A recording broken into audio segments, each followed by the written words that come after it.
সবাই আমরা জেনেছি এবং অনেকেই আমরা শুনেছি দুপুর 2:30টার পর আমাদের প্রধান উপদেষ্টা জাতির উদ্দেশ্যে যে ভাষণ দিয়েছেন, সে ভাষণে অনেক মৌলিক কথা তিনি জাতির সামনে তুলে ধরেছেন।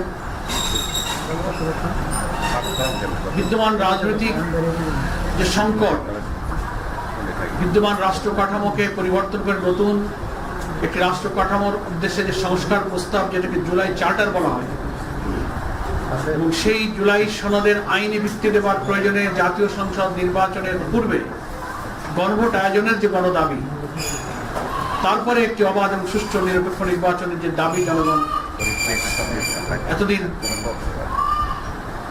অব্যাহত রেখেছে, আন্দোলন করছেন, সভা সমাবেশে জাতীয় নেতৃবৃন্দ সেগুলো সরকার, ঐক্যমত্য কমিশন এবং দেশবাসীর উদ্দেশ্যে একের পর এক সেগুলো কিন্তু আমরা প্রচার এবং প্রকাশ আমরা অব্যাহত রেখেছিলাম। আমরা অধীর আগ্রহে অপেক্ষা করছিলাম যে প্রধান উপদেষ্টার বক্তব্যে এই সংকটের নিরসন হবে।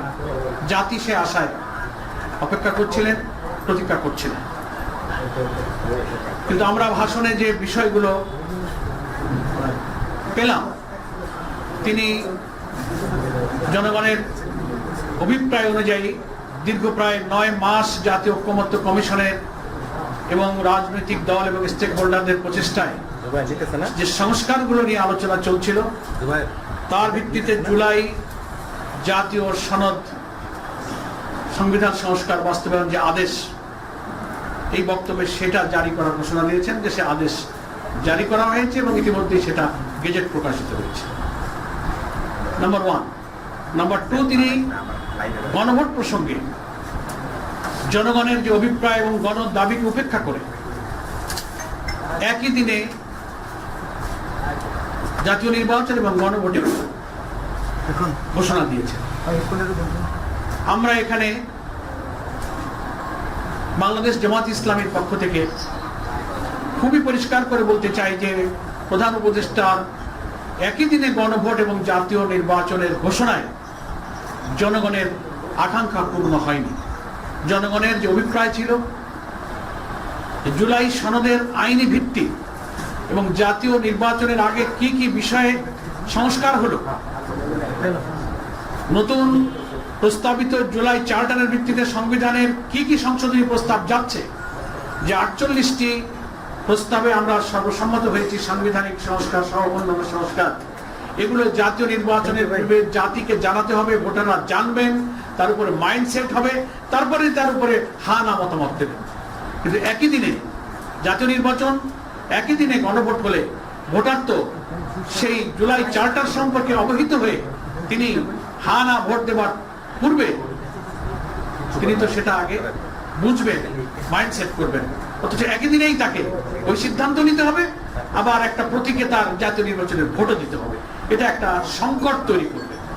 আমরা বারবার অনুরোধ করেছি, যুক্তি দিয়েছি, এটাও আমরা বলেছি যে বাংলাদেশের জাতীয় নির্বাচনের ইতিহাসে কেয়ারটেকার হোক আর যত নিরপেক্ষ নির্বাচনের কথাই আমরা বলি, প্রত্যেকটি নির্বাচনে কম বেশি কিছু কিছু ভোট কেন্দ্রে সহিংসতা হয়ে থাকে, বিশৃঙ্খলা হয়ে থাকে, 2-5টা কেন্দ্র বন্ধ হয়ে গেল, গোলাগুলি হলো, স্থগিত হয়ে গেল। একই দিনে ভোট হলে এমন ঘটনা তো যে কোনো কেন্দ্রে ঘটতে পারে, 5টা কেন্দ্র বন্ধ হয়ে গেল, তাহলে জাতীয় নির্বাচন প্রতীকের ভোট বন্ধ হলো, সেই দিন গণভোটের দশাটা কি হবে? এর কোনো জবাব নাই। জুলাই সনদে এই যে 12.5 কোটি প্রায় ভোটার কি কি বিষয় হা বলবে না বলবে, বিফোর ন্যাশনাল ইলেকশন জাতিকে সেটা জানতে হবে, স্টাডি করতে হবে। ইলেকশন কমিশন সেটা পাবলিক করবেন, ওয়েবসাইটে দেবেন, তারপর না এত ক্রিটিক্যাল বিষয়ে তিনি সিদ্ধান্ত নেবেন। অথচ সেই সুযোগ না দিয়ে 2টা ভোট একজন ভোটারকে একই দিনে দিতে গিয়ে একটা সংকটে ফেলে দেওয়া হলো। আমরা যে সংকট নিরসনের জন্য বাংলাদেশ জামাত ইসলামী সহ 8টি ইসলামী এবং দেশপ্রেমিক সমমনা দল দাবি করে আসছি যে এই ভোটটা জাতীয় নির্বাচনের আগে করতে হবে, তাহলে এটার আইনি ভিত্তিটা দৃঢ় হবে, এটা নিয়ে পরবর্তীতে আদালত এবং আইনি ভিত্তি নিয়ে কোনো প্রশ্ন উঠবে না। সেই সংকট কিন্তু রয়েই গেল, এই সংকটটা নিরসন হলো না। এটা হচ্ছে আমাদের জামাত ইসলামের আপাতত প্রতিক্রিয়া। আমাদের একই আন্দোলনের সাথী সহযোদ্ধা আরো 8টি রাজনৈতিক দল ইতিমধ্যেই প্রত্যেক দল তার নিজ নিজ দলীয় ফোরামে তাদের এই ভাষণের উপরে প্রতিক্রিয়া পর্যালোচনা নিজেরা করছেন এবং পরে আমরা 8 দল সম্মিলিতভাবে আমাদের করণীয় ইনশাআল্লাহ স্থির করব। আমাদের শীর্ষ নেতৃবৃন্দ বিস্তারিত পর্যালোচনার পর সে ব্যাপারে আমাদের আরো প্রতিক্রিয়া ব্যক্ত করবেন, এই কারণে যে এই ভাষণের মধ্যে যেমন জুলাই জাতীয় সনদ বাস্তবায়নের আদেশ জারি হলো, গেজেট হলো, তেমনি গণভোট আর জাতীয় নির্বাচন একদিনে হলো। আবার গণভোটে যে ব্যালটে কি কি যাবে সেই বিষয়গুলো যাওয়ার কিছু বিষয় আজকে ভাষণে প্রধান উপদেষ্টা উল্লেখ করেছেন, সেটারও বিশ্লেষণ প্রয়োজন।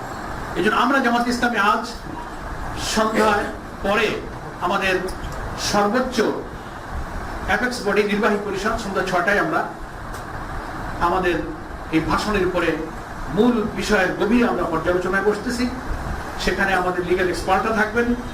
আমরা আশা করছি বিস্তারিত এই সব বিষয়ের খুঁটিনাটি পর্যালোচনা করে আমরা এ ব্যাপারে আরো বিস্তারিত প্রতিক্রিয়া ইনশাআল্লাহ আপনাদের কাছে পরে জানাবো। তবে আমরা আজকে সংক্ষেপে এতটুকুই যে এই ভাষণে একই দিনে গণভোট আর জাতীয় নির্বাচনের ঘোষণা দেওয়ায় জনগণের আকাঙ্ক্ষা পূর্ণ হয়নি। যে সংকটমুক্ত স্বচ্ছ নির্বাচনের আশা আমরা করেছিলাম সে সংকটটাই কিন্তু রয়ে গেল। জাতীয় নির্বাচন সুষ্ঠু সুন্দর হওয়ার প্রশ্নে আমাদের যে ঐক্যমত এবং আমাদের যে প্রচেষ্টা সেখানে একটা সংকট আমাদের রয়ে গেল।